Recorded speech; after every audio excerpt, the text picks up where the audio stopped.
చిత్రమైన విషయం ఏంటంటే హిందూ అనేది అసలు మన భాషలకు సంబంధించిన పదం కాదు. చెప్పాలంటే భారతీయ భాషలకే సంబంధించిన పదం కాదు ఇది. అది పర్షియన్ కంట్రీస్ నుంచి బట్వాడా చేయబడ్డ పదం.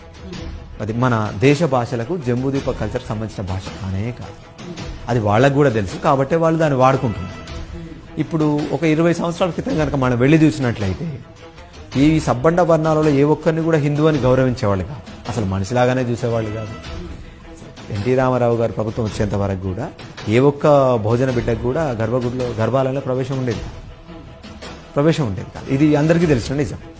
ఇప్పుడు వాళ్ళ మీద ఎక్కడ నిజం తెలుసుకున్న వాళ్ళు దాడి చేస్తారన్న భయంతో సబ్బండ వర్ణాల వాళ్ళకి వెనకాల హిందూ అని తగిలిచి వాళ్ళ వైపు తిప్పుకొని వాళ్ళ ఇంటికి దడిలాగా కట్టుకుంటున్నారు, ఇంటికి కాపల కుక్కర్లాగా పెట్టుకుంటున్నారు తప్పితే దాంట్లో నిజం లేదు. నిజమై ఉంటే వీళ్ళలాగానే వాళ్ళకు కూడా గంజాలేసి వేషధారణ మార్చి యజ్ఞోపవీతాలేసి మరి ఈ వ్యవస్థలో నడిపించాలి కదా.